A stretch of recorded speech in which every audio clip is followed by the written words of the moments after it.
Regent Street is one of the major shopping streets in the West End of London, well known to tourists and locals alike and famous for its Christmas illuminations. It is named after the Prince Regent and is commonly associated with the architect John Nash, whose street layout survives, although all of his original buildings except All Souls Church have since been replaced. The street was completed in 1825 and was an early example of town planning in England, cutting through the 17th and 18th century street pattern through which it passes. It runs from the Regent's residence at Carlton House in St James's at the southern end, through Piccadilly Circus and Oxford Circus, to All Souls Church. From there Langham Place and Portland Place continue the route to Regent's Park. Although none of the original 1825 Nash buildings remain, every building in Regent Street is protected as a listed building with at least Grade II status, and together they form the Regent Street Conservation Area. History. Beginnings, 1811–1825 Regent Street is one of the first planned developments of London. The desire to impose order on the medieval street pattern of London dates back to the Great Fire of London, when Sir Christopher Wren drew up plans for rebuilding the city on the classical formal model, but that initiative was lost. It was not until 1811 that John Nash drew up plans for broad, architecturally distinguished thoroughfares and public spaces, Carlton House Terrace on the Mall, Piccadilly Circus, Regent Street and Regent's Park with its grand terraces. The Regent's development is considered one of the first garden suburbs and involved extending London into its rural periphery by combining residential development, with public open space, and new infrastructure in the form of a system of canals. The plans were prepared under the authority of the Office of Woods, Forests and Land Revenues, which since 1793 invited designs for Regent's Park, and came to the conclusion that the park must have a proper road connecting it with the fashionable area around Charing Cross. Nash's plans were submitted to Parliament for approval. While the park terraces are residential, Regent Street was intended for commercial purposes and consequently did not need gardens or public spaces. The scale of the development was unprecedented in London. The street followed the line of existing roads, and detoured to make efficient use of land belonging to the government. Nonetheless, much demolition was necessary, and many freehold and leasehold interests had to be bought out at current property values. It is thought that the Treasury supported the proposal because, in the aftermath of the lengthy Napoleonic Wars, there was an urgent need for the government to create jobs.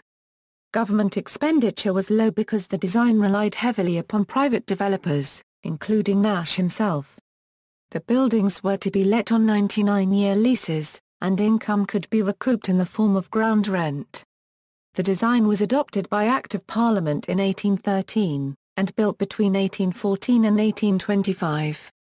The individual buildings were designed by Charles Robert Cockerill, Sir John Soane and Nash himself, among others. At first called New Street, it became a dividing line between Soho, which had become less than respectable, and the fashionable squares and streets of Mayfair to the west. Rebuilding, 1895–1927 By the end of the 19th century, fashions in shopping had changed and the original buildings were unsuitable for their purpose. They were small and old-fashioned, and consequently they were restricting trade. A colonnade constructed by Nash was demolished in the mid-19th century for fear it might attract doubtful characters. In the Edwardian era, department stores were the principal commercial aspiration. Dickens and Jones, Garrard and Company, Swan and Edgar, Hamleys and Liberty and Company date from this period, although only the last two are still there. Further, Nash unregistered trademark S buildings were not of the highest quality, using stucco render and composition to imitate stonework. And many of the buildings had been considerably extended and were now structurally suspect. As the 99-year leases came to an end, Regent Street was redeveloped between 1895 and 1927 under the control of the Office of Woods, Forests and Land Revenues. Regent Street as we see it today is the result of this redevelopment. South of Oxford Circus, none of the original buildings survive except for some Nash-designed sewers. The current street's design is an example of the Beaux Arts approach to urban design, an assembly of separate buildings on a grand scale, designed to harmonize and produce an impressive overall effect. Strict rules were put in place to govern the reconstruction. Each block was required to be designed with a continuous unifying four-section aid to the street, had to be finished in Portland stone, and with a uniform cornice level 66 feet above pavement level, excluding dormers, turrets and mansard roofs. The first redevelopment was Regent House, just south of Oxford Circus. However, the stylistic tone for the rebuilding was set by Reginald Blomfield's Quadrant. Regent Street became the first shopping area in Britain to support late-night opening in 1850, when shopkeepers agreed to keep stores open until 7 p.m. The Quadrant was the subject of considerable debate. The unity of Piccadilly Circus had been upset by the construction of Shaftesbury Avenue, and the first proposals were unsatisfactory. At the age of 73, the eminent architect Norman Shaw was brought in to resolve the design, and drew up proposals for the Circus and the Quadrant which were approved in principle, but still subject to indecision and dispute, both on property acquisition matters, and the retailer's demand for bigger display windows. Shaw's design for the Piccadilly Hotel was completed in 1908 with severe modifications.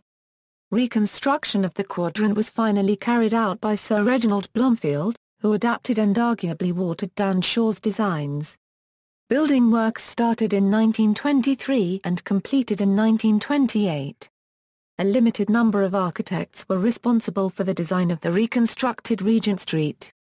Other architects involved were Sir John James Burnet, Arthur Joseph Davis and Henry Tanner. The work was delayed by the Great War and it was not until 1927 that the completion was celebrated, with King George V and Queen Mary driving in state along its length. Crown Estate redevelopment most of Regent Street, apart from 2 blocks at the northern end near Langham Place, is owned by the Crown Estate. In 2013 the Crown Estate sold 25% of the 270,000 square feet Regent Street Quadrant 3 building to the Norwegian Oil Fund. Since the turn of the millennium, the Crown Estate has embarked on a major redevelopment program in Regent Street and some of its side streets. Early 20th century offices, which typically have many corridors and small individual offices, have been replaced with modern, flexible open-plan accommodation.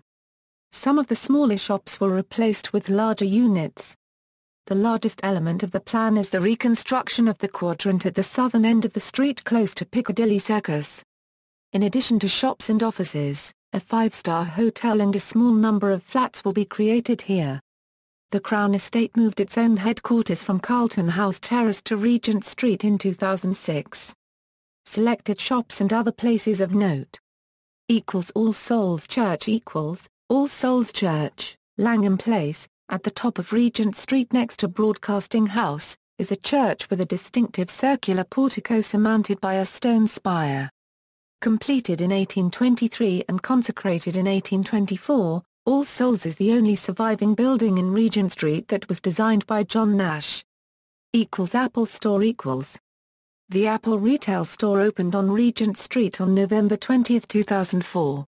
At the time this was the first such store in Europe, the others being in the United States and Japan. It was the largest Apple store worldwide until the opening of the even larger Covent Garden store in August 2010. Broadcasting House The BBC's headquarters are in Broadcasting House, whose front entrance is in Langham Place, marking the top end of Regent Street. Several national radio stations broadcast from this 1930s Art Deco building. The exterior, built of Portland stone, features a sculpture by Eric Gill over the front entrance. The new BBC Egton Wing, designed by McCormack Jamieson Pritchard, is the most visible face of a large-scale rebuilding project to modernise the site and replace earlier extensions to Broadcasting House. Cafar Copyright Royal The Cafar Copyright Royal, located at 68 Regent Street in the Quadrant, opened in 1865 and became an institution of London high society. The present building, by Sir Reginald Blomfield, dates from 1928 and is Grade 2 listed. The Cafar Copyright Royal closed in December 2008, as part of Crown Estate plans to redevelop this part of Regent Street.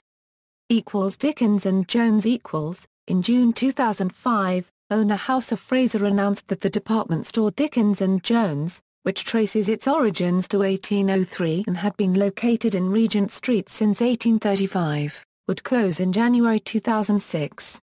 The store was making losses for several years and failed to keep up with more fashion-conscious rivals such as its neighbor Liberty. The building has been redeveloped with small shop units on the lower floors and flats and offices above.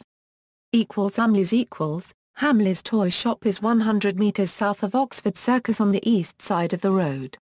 Originally located in Holborn and named Noah's Ark, the Regent Street store opened in 1881 and has been at the present address since 1981.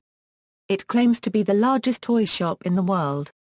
Hollister Company / Gilly Hicks The original occupier of the Abercrombie & Fitch Hollister Company and Gilly Hicks store was a flagship National Geographic shop at 83-97 Regent Street. It is a flagship store for Hollister Company and Gilly Hicks' first international flagship store. Liberty The Liberty department store was originally known for its role at the retail end of the Art Nouveau and arts and crafts movement styles. Set up by the entrepreneur Arthur Lesenby Liberty, who took out a loan for £2,000 in 1874 and purchased 218 Regent Street. The shop opened in 1875 with only 3 staff. Lesenby, a unregistered trademark S-shop, sold ornaments, fabric and objects of art from Japan and the East. In the 1920s, the now iconic Tudor-style building was designed and built by architects Edwin T. Hall and his son Edwin S. Hall, constructed from the timbers of 2 ships, the HMS Impregnable, and the HMS Hindustan. The original building is on Great Marlborough Street, not on Regent Street. There are bridges across Kingley Street, connecting to the adjacent stone-faced building which once gave Liberty a frontage on Regent Street, but the store no longer occupies this annex. Liberty's shop windows are famous for their inventive window dressing, especially the annual Christmas displays. Oxford Circus Tube Station Oxford Circus is the junction where Regent Street crosses Oxford Street, and the site of one of the busiest of London's underground stations. The Central, Bakerloo and Victoria lines all meet here. Paris Theatre Paris Theatre was located in Lower Regent Street, near other BBC buildings, and was a place of performance of the well-known rock groups and was the venue for the recording of radio shows before live audiences. Superdry The Superdry store was originally Austin Reed's flagship store for more than 85 years, was located at 103 113 Regent Street. The store had an atrium at its center, housing glass lifts allowing viewing across all floors. The lower ground floor sold women's wear and also housed Austin's, the refurbished 1920s Art Deco barber shop, offering a full range of hair, face and body treatments for both men and women. In May 2011, reports surfaced that British fashion retailer Superdry was to move into the building occupied by Austin Reed, which in turn was to move across the road into Aquascutum. Superdry reportedly paid £12 million for the lease. In late 2011, Austin Reed relaunched at 100 Regent Street, while Superdry officially opened at 103 113 Regent Street on December 17, 2011. The Sting The former Tower Records and Virgin Megastore store on Regent Street is now occupied by Dutch fashion retailer The Sting. University of Westminster Founded in 1838 under George Cayley and rebuilt under Quintin Hogg in 1911, the University of Westminster's flagship Regent Street campus stands as one of the oldest educational institutions of the city. Historically, the university was once also titled as the Royal Polytechnic Institution. Other names include, the Polytechnic at Regent Street, and the Polytechnic of Central London. The university houses the Regent Street Cinema, which acted as a platform for many major scientists, artists and authors such as Charles Dickens, John Henry Pepper, and the Lumiere brothers, where public and private screenings of cinematography were shown to an audience. The cinema has undergone restoration and is open to the public again as the Regent Street Cinema. Events: there is a yearly Regent Street Festival when the street is closed to traffic for the day. The Christmas light displays are a London tradition dating since 1948, when the Regent Street Association decorated the street with Christmas trees. Lighting was not allowed until 1949, following lifting of wartime restrictions, and the first full lighting display was in 1953. There is a different display every year, switched on at an opening ceremony in the first week of November. On July 6, 2004, 500,000 people crowded into Regent Street and the surrounding streets to watch a parade of Formula One cars. Transport: the nearest London Underground stations are Oxford Circus at its northern end, and Piccadilly Circus at its southern end. See also: List of eponymous roads in London. In World War I, a communication trench between Kemmel Village and the British and Canadian front lines facing the German front lines before Witscaat in Belgium was named Regent Street. References, citations. Sources. External links: 1. Regent Street online website, the Crown Estate website.